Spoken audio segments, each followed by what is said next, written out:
Hello everyone, welcome to my channel. இன்னைக்கு நாம standard 9 chapter number 8 ஸ்டாட்டிஸ்டிக்ஸில் எக்ஸாம்பிள் 8.8 to 8.9 பார்க்க போகிறோம். ஃபஸ்ட்டு எக்ஸாம்பிள் 8.8 to 8.9 பார்க்குறதுக்கு முன்னாடி மீடியன்னா என்னங்கிறத தெரிஞ்சுக்கணும். இங்கே டெஃபினேஷன் என்ன கொடுத்துருக்காங்கன்னா, medium is the value which occupies the middle position. அதாவது ஒரு 10 அப்சர்வேஷன் வந்து கொடுத்துருக்காங்க. அந்த 10 அப்சர்வேஷனில் எந்த அப்சர்வேஷன் வந்து மிடில் பொசிஷனை வந்து ஆக்குபை பண்ணியிருக்கோ அதை தான் வந்து மீடியன் என்று சொல்கிறாங்க. அதை வந்து ஃபஸ்ட்டு கொடுத்துருக்கிறத வந்து கொலாப்ஸ் பண்ணி கொடுத்துருப்பாங்க. அதை ஃபஸ்ட்டு அசெண்டிங் ஆர்டர் இல்லைனா டிசெண்டிங் ஆர்டரில் அதை பொசிஷன் பண்ணணும்னு சொல்லியிருக்காங்க.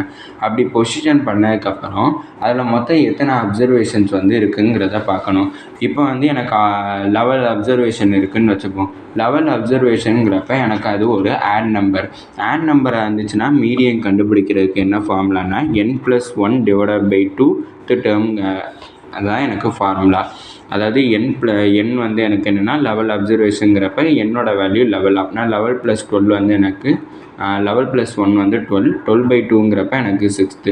அதாவது 6th அப்சர்வேஷன் தான் அதோட மீடியனாக இருக்குங்கிறத கண்டுபிடிப்போம்.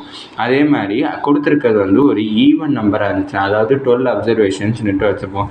அதுக்கு வந்து ஃபார்முலா வந்து என்னென்னா ஃபஸ்ட்டு n/2 வந்து கண்டுபிடிக்கணும். அப்படின்னா 12/2ங்கிறப்ப எனக்கு 6th கிடைக்கும். அப்படின்னா 6th வேல்யூ என்னன்னு கண்டுபிடிக்கணும். அடுத்து n/2ஓட ஒரு ப்ளஸ் வந்து ஆட் பண்ணணும். அப்படின்னா n/2ங்கிறப்ப எனக்கு 6ன்னு கண்டுபிடிச்சோம். 6ஓட ஒரு ஆட் பண்ணோன்னா 1 ஆட் பண்ணோம்னா 7. அப்படின்னா 6th வேல்யூவையும் 7th வேல்யூவோட ஆவரேஜ் மீன் என்னன்னு கண்டுபிடிக்கணும். அதான் வந்து எனக்கு மீடியன் வேல்யூவாக இருக்கும். ஈவன் நம்பர் இது ஃபார்முலா, ஆட் நம்பருக்கு இது ஃபார்முலா. இப்போ நம்ம எக்ஸாம்பிளுக்குள்ளே வரும். எக்ஸாம்பிள் 8.8. எக்ஸாம்பிள் 8.8ல் வந்து 11 பிளேயர்ஸோட கிரிக்கெட் மேட்சோட ஸ்கோர் வந்து என்னங்கிறத கொடுத்துருக்காங்க. இப்போ அதோட மீடியன் ஸ்கோர் வந்து என்னங்கிறத கண்டுபிடிக்க சொல்லியிருக்காங்க. ஃபஸ்ட்டு வந்து மீடியன் கண்டுபிடிக்கிற ப்ரொசீஜரில் ஃபஸ்ட்டு ஒன் வந்து என்னென்னா அசெண்டிங் ஆர்டர் இல்லைனா டிசெண்டிங் ஆர்டரில் எழுதணும். அதனால் நான் ஃபஸ்ட்டு இங்கே அசெண்டிங் ஆர்டரில் எழுதிக்கிறேன். அசெண்டிங் ஆர்டரில் எழுதுனேன்னா first small numbers to big numbers வந்து எழுதணும். அப்படின்னா 0, 7, 12, 21, 25, 29, 35, அதுக்கப்புறம் 45, 56, அப்புறம் 58, அடுத்தது 66 அப்படின்னு நான் அசெண்டிங் ஆர்டரில் எழுதிட்டேன். இப்போ எத்தனை நம்பர்ஸ் வந்து இருக்குதுன்னு பார்க்குறோம். 3, 6, 9, 11 வந்து இருக்குது எனக்கு. அப்படின்னா number of observations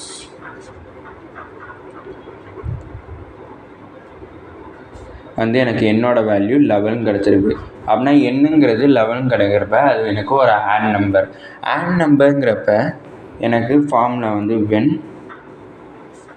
n is ஆடாக இருந்துச்சுன்னா மீடியனோட ஃபார்முலா வந்து என்னென்னா median is equal to n+1 divided by 2th டேர்ம்ங்கிறது தான் எனக்கு ஃபார்முலா. அப்படின்னா n-ஓட வேல்யூ 11. அப்படின்னா 11+1 டிவைடட் பை 2th டேர்ம். இப்போ 11+1 வந்து எனக்கு 12 டிவைடட் பை 2. அப்படின்னா இதை கேன்சல் பண்ணனா இது 2 1s இது 2 6s. அப்படின்னா எனக்கு 6th டேர்ம் தான் வந்து மீடியனாக இருக்கும். இல்லை 6th டேர்ம் வந்து எதுன்னு பார்த்தோம்னா 29 தான். ஆனால் எனக்கு 6th டேர்ம். அப்படின்னா மீடியன் இஸ் ஈக்குவல் டு 29 கண்டுபிடிச்சிட்டோம். அடுத்தது எக்ஸாம்பிள் 8.9. கொஷின் என்ன கொடுத்துருக்காங்கன்னா, கொடுத்துருக்கிறது வந்து ஒரு அன்குரூப்டு டேட்டான்னு கொடுத்துருக்காங்க. அன்குரூப்டு டேட்டாங்கிறப்ப அசெண்டிங் ஆர்டர்லேயோ டிசெண்டிங் ஆர்டர்லேயோ இது இல்லை. நம்ம தான் வந்து அதை மிங்கிள்டாக இருக்குது, அதை நம்ம தான் அசெண்டிங் ஆர்டரில் இல்லைனா டிசெண்டிங் ஆர்டரில் எழுதணும். அதுலேருந்து நம்ம மீடியன் வந்து கண்டுபிடிக்க சொல்லியிருக்காங்க.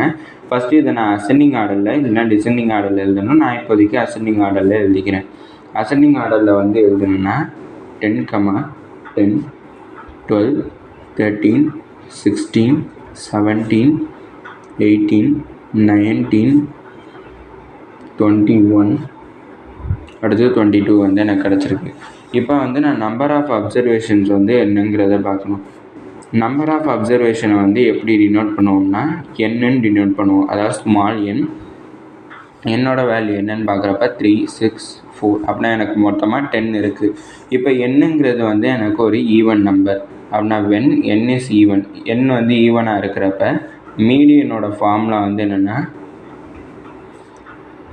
Average of n/2th term and n/2 + 1th term. First n/2th term வந்து என்னன்னு கண்டுபிடிக்கணும். அடுத்து n+2th டேர்ம் வந்து என்னன்னு கண்டுபிடிக்கணும். அதுக்கு ஆவரேஜ் கண்டுபிடிக்கிறது தான் நம்மளுக்கு மீடியன் வேல்யூவாக இருக்கும். இப்போ ஃபஸ்ட்டு நான் n/2th டேர்ம் வந்து என்னங்கிறத கண்டுபிடிக்க போகிறேன். n/2th டேர்முங்கிறப்ப என்னோட வேல்யூ வந்து எனக்கு 10 அப்படின்னா 10/2 அப்படின்னா 10/2ங்கிறப்ப கேன்சல் பண்ணோம்னா 2 1s 2 5s அப்படின்னா எனக்கு 5th டேர்ம். 5th டேர்ம் வந்து இங்கே அசெண்டிங் ஆர்டரில் எது இருக்குதுன்னு பார்த்தோம்னா 16 தான் வந்து எனக்கு 5th டேர்மாக இருக்குது. அப்படின்னா 16 தான் வந்து எனக்கு n/2th டேர்மாக இருக்குது. அடுத்தது n/2th டேர்ம் ப்ளஸ் 1th டேர்ம்னுட்டு கண்டுபிடிக்கணும். அப்படின்னா n/2 வந்து எனக்கு என்னென்னா 5 கிடச்சிருக்கு. அப்படின்னா 5ஓட 1 ஆட் பண்ணணும் டேர்ம். நான் 5 + 1ங்கிறப்ப 6th டேர்ம் வந்து என்னங்கிறத பார்க்கணும். 6th டேர்மாக எனக்கு என்ன இருக்குன்னா 17.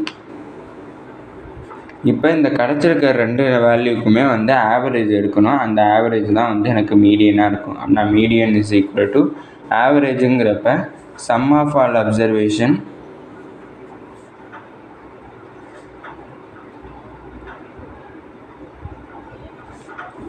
divided by number of observation. Sum of all அப்சர்வேஷனுங்கிறப்ப நம்ம இந்த அப்சர்வேஷனை பார்க்க வேணாம். நம்ம எடுத்துருக்கிறது இப்போதைக்கு இந்த 2ஓட இது மட்டும்தான் பார்க்கணும். அப்படின்னா சம் ஆஃப் ஆல் அப்சர்வேஷனுங்கிறப்ப 16ஐயும் 17ஐயும் ஆட் பண்ணணும். நம்பர் ஆஃப் அப்சர்வேஷனுங்கிறப்ப 2 அப்சர்வேஷன் 2ஐயும் 2ஆல் டிவைட் பண்ணுறேன். ஆட் பண்ணனா எனக்கு 33 வந்து கிடைக்கும். 33 divided by 2 ரெண்டையுமே டிவைட் பண்ணனா எனக்கு 16.5 வந்து கிடச்சிருக்கு. அப்படின்னா எனக்கு மீடியனோட வேல்யூ என்ன கிடச்சிருக்குன்னா 16.5 கிடச்சிருக்கு. இதோட இந்த வீடியோ முடிஞ்சிச்சு. தேங்க்யூ.